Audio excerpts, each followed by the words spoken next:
Assalamualaikum warahmatullahi wabarakatuh. Halo guys, bertemu lagi dengan saya Dewi Nurtani dalam pelajaran ekonomi. Sebelum memulai pelajaran hari ini, kita berdoa dulu yuk. Let's open our program by reciting basmalah together. Bismillahirrahmanirrahim. Semoga pelajaran hari ini berjalan dengan lancar ya. Simak video ini sampai akhir ya guys.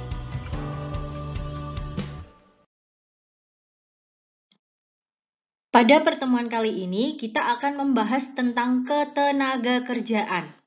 Adapun kompetensi dasarnya yaitu menganalisis permasalahan ketenagakerjaan dalam pembangunan ekonomi, serta menyajikan hasil analisis masalah ketenagakerjaan dalam pembangunan ekonomi dan cara mengatasinya. Pada ketenagakerjaan bagian pertama ini, saya akan lebih menekankan pada pembahasan konsep ketenagakerjaan dan permasalahan ketenagakerjaan di Indonesia dengan pokok bahasan, konsep ketenagakerjaan, permasalahan ketenagakerjaan di Indonesia, serta peningkatan kualitas tenaga kerja. Kita bahas satu persatu ya. Kita mulai dari konsep ketenagakerjaan dengan pengertian ketenagakerjaan. Jadi ketenagakerjaan itu adalah segala sesuatu yang berhubungan tenaga kerja pada waktu sebelum, selama, dan setelah selesai masa hubungan kerja. Adapun tenaga kerja, yang dimaksud dengan tenaga kerja itu adalah objek, yaitu setiap orang yang mampu melakukan pekerjaan untuk menghasilkan barang atau jasa untuk kebutuhan sendiri dan orang lain. Nah, macam-macam dari tenaga kerja itu yang pertama adalah tenaga kerja terdidik. Tenaga kerja terdidik ini adalah tenaga kerja yang membutuhkan pendidikan terlebih dahulu sebelum mendapatkan atau sebelum menerima pekerjaannya. Contohnya seperti yang ada di gambar ini yaitu guru, dokter, pengacara, polisi, dan sebagainya. Jadi dia memerlukan pendidikan terlebih dahulu sebelum melakukan pekerjaannya. Tenaga kerja yang kedua yaitu tenaga kerja yang terlatih. Yang dimaksud dengan tenaga kerja terlatih adalah tenaga kerja yang tidak memerlukan pendidikan, tetapi dia membutuhkan pelatihan terlebih dahulu sebelum mendapatkan pekerjaannya. Contohnya misalnya seperti yang ada pada gambar ini adalah montir, kemudian ada lagi tukang pahat, tukang jahit, sopir, dan sebagainya. Kemudian tenaga kerja yang ketiga yaitu tenaga kerja yang tidak terdidik dan tidak terlatih. Nah, tenaga kerja ini adalah tenaga kerja yang tidak memerlukan pendidikan maupun pelatihan terlebih dahulu untuk mendapatkan pekerjaannya. Asal dia memiliki kemauan, pasti dia bisa melakukan pekerjaan itu. Contohnya misalnya tukang sampah, tukang sapu, tukang parkir, kuli panggul, kuli bangunan, dan sebagainya. Konsep yang ketiga yaitu angkatan kerja. Nah, angkatan kerja ini merupakan penduduk, baik perempuan maupun laki-laki, dalam usia produktif atau usia kerja, yaitu yang berumur 15-64 tahun yang sedang bekerja atau mencari pekerjaan. Konsep selanjutnya yaitu pemberi kerja dan pekerja. Nah, saya yakin kalian pasti udah nggak asing ya dengan gambar yang di layar ini. Siapa sih pemberi kerja dan pekerja? Pemberi kerja itu adalah orang perseorangan atau badan hukum yang mempekerjakan orang lain dengan membayar upah berupa uang atau imbalan dalam bentuk lain. Nah, dalam tampak pada layar ini dia adalah seorang bos, pemilik perusahaan. Nah, dia adalah pemberi kerja. Kemudian pekerja. Pekerja atau buruh adalah setiap orang yang bekerja untuk orang lain dengan menerima upah berupa uang atau imbalan dalam bentuk lain. Nah, pekerja juga bisa disebut dengan karyawan. Nah, pada gambar ini dia adalah seorang sekretaris perusahaan. Dia adalah seorang pekerja atau karyawan karena dia menerima pekerjaan dan mendapatkan balas jasanya berupa upah. Selanjutnya pengangguran. Pengangguran adalah orang yang tidak mendapat pekerjaan yang menghasilkan uang meskipun dapat dan mampu bekerja. Mereka yang terkategori pengangguran yaitu orang yang tidak bekerja, jadi memang tidak bekerja. kemudian orang yang sedang mencari pekerjaan, kemudian orang yang sedang mempersiapkan suatu usaha baru, masih menyiapkan, kemudian orang yang tidak lagi mencari pekerjaan karena memang merasa tidak mungkin untuk mendapatkan pekerjaan. Nah, yang termasuk keempat ini maka dia adalah pengangguran. Untuk lebih detailnya nanti pengangguran akan saya bahas dalam satu video tersendiri ya, silahkan dicek di kolom deskripsi, nanti ada pengangguran, silahkan kalian klik tautannya. Selanjutnya yaitu kesempatan kerja. Kesempatan kerja itu meliputi kesempatan untuk bekerja, kesempatan untuk bekerja sesuai dengan pendidikan dan keterampilan, dan kesempatan untuk mengembangkan diri. Semakin banyak orang yang bekerja berarti semakin luas kesempatan kerjanya. Adapun masalah yang dihadapi tenaga kerja di Indonesia yang pertama yaitu jumlah angkatan kerja yang tidak sebanding dengan kesempatan kerja. Nah, tadi kan angkatan kerja itu usianya 15 sampai 64 tahun ya. Nah, jumlahnya itu lebih besar daripada kesempatan kerja atau lowongan pekerjaan yang ada. Yang kedua yaitu masalah tentang mutu tenaga kerja yang relatif rendah. Nah, ini biasanya diakibatkan karena pendidikan yang rendah dan keterampilan yang kurang atau kurang terampil.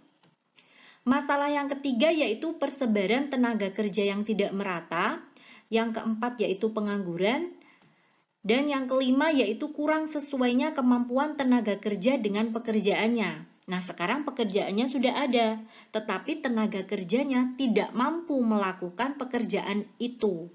Kenapa? Karena tadi kurang terampil ataupun kurang cakap dalam melakukan pekerjaan tersebut. Yang keenam yaitu rendahnya upah yang diterima oleh tenaga kerja. Nah, jika tenaga kerja itu mendapatkan upah yang rendah, maka dia tidak akan mampu untuk mencukupi kebutuhannya. Sehingga hal ini akan berdampak pada turunnya standar hidup tenaga kerja. Yang ketujuh yaitu kurangnya perlindungan terhadap tenaga kerja. Nah, biasanya ini perlindungan akan keselamatan saat bekerja maupun perlindungan setelah dia tidak bekerja atau yang dinamakan dengan pensiun. Yang ketujuh yaitu waktu kerja yang tidak sesuai dengan harkat dan martabat kemanusiaan. Kadang memang ada beberapa perusahaan yang tidak memberikan kesempatan istirahat kepada karyawannya karena dengan alasan mesin tidak bisa dimatikan atau ketika mesin dimatikan dan dihidupkan kembali itu membutuhkan tenaga atau biaya yang mahal. Nah, jalan keluar yang dilakukan oleh para pemberi kerja dengan masalah seperti itu biasanya dengan tidak mengizinkan istirahat para pekerjanya. Nah, ini kan tidak sesuai dengan harkat dan martabat kemanusiaan. Karena manusia itu kan pasti memiliki batas atau kemampuan terhadap beraktivitas. Nah, ini harus dipertimbangkan. Solusi yang lain harus dicari agar waktu kerja itu bisa disesuaikan dengan kemampuan seseorang dalam bekerja. Yang kesembilan yaitu hubungan kerja yang kurang harmonis. Antara siapa nih? Ya biasanya memang antara pemberi kerja dan para pekerjanya. Karena di antara mereka itu kadang mempunyai dua visi yang berbeda. Jadi pemberi kerja kan biasanya orientasinya pada keuntungan. Nah, salah satu mensiasati untuk mendapatkan keuntungan biasanya dengan merendahkan atau memberikan upah yang rendah. Nah, itu akan sangat merugikan para pekerja. Sedangkan pekerja itu kan bekerja untuk mendapatkan penghasilan yang mencukupi bagi kebutuhan mereka. Masalah yang ke-10 yaitu kesejahteraan dan kesehatan pekerja yang belum diperhatikan secara optimal. Nah, ini harus atau memang menjadi catatan kepada para pemberi kerja agar masalah-masalah tenaga kerja di Indonesia ini dapat diselesaikan untuk meningkatkan produktivitas para tenaga kerja. Adapun usaha-usaha yang dilakukan oleh pemerintah untuk mengatasi masalah ketenaga kerjaan yang pertama yaitu dengan memperluas kesempatan kerja. Yang kedua yaitu mempermudah proses rekrutmen tenaga kerja. Yang ketiga yaitu membatasi penggunaan tenaga kerja asing di Indonesia. agar tenaga kerja Indonesia sendiri itu lebih maksimal penggunaannya. Yang keempat yaitu dengan meningkatkan kualitas angkatan kerja. Yang kelima yaitu meningkatkan kualitas tenaga kerja. Berbeda ya, yang poin 4 dan 5. Kalau 4 itu kualitas angkatan kerja, sedangkan poin 5 itu kualitas tenaga kerja. Kemudian yang 6 adalah menetapkan kebijakan pengupahan. Ini digunakan untuk melindungi para pekerja. Yang ketujuh yaitu meningkatkan perlindungan terhadap tenaga kerja, agar tenaga kerja dalam bekerja itu bisa tenang. Kemudian yang kedelapan adalah menetapkan waktu kerja. Yang kesembilan yaitu menciptakan hubungan industrial yang harmonis. Antara siapa? Jelas antara pemberi kerja dan para pekerja. Dan yang ke-10 adalah meningkatkan kesejahteraan serta kesehatan pekerja dan keluarganya. Dari aspek tenaga kerja, peningkatan daya saing bangsa dilakukan dengan upaya peningkatan kualitas tenaga kerja. Nah, apa saja nih yang perlu ditingkatkan kualitas tenaga kerjanya? Yang pertama itu dengan memperbaiki kualitas pendidikan. Pendidikan itu kan berfungsi untuk membimbing peserta didik sehingga memiliki bekal dasar untuk bekerja. Nah, pembekalan dasar itu berupa pembentukan sikap, pengetahuan, dan keterampilan kerja. Yang kedua yaitu dengan peningkatan kesehatan masyarakat. Peningkatan kualitas sumber daya manusia kan ditujukan untuk menciptakan manusia Indonesia yang sehat dan produktif.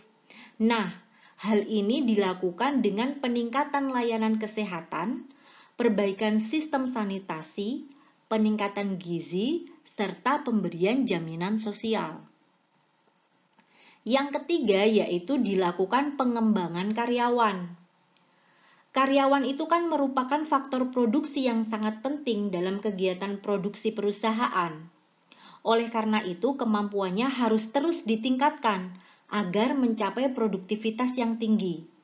Caranya agar dapat dilakukan peningkatan produktivitas karyawan itu yaitu dengan memberikan pelatihan, baik pelatihan mental juga pelatihan keterampilan, serta memberikan bimbingan dan konseling bagi karyawan. Atau bisa pula dilakukan dengan memberikan promosi jabatan bagi karyawan yang berprestasi.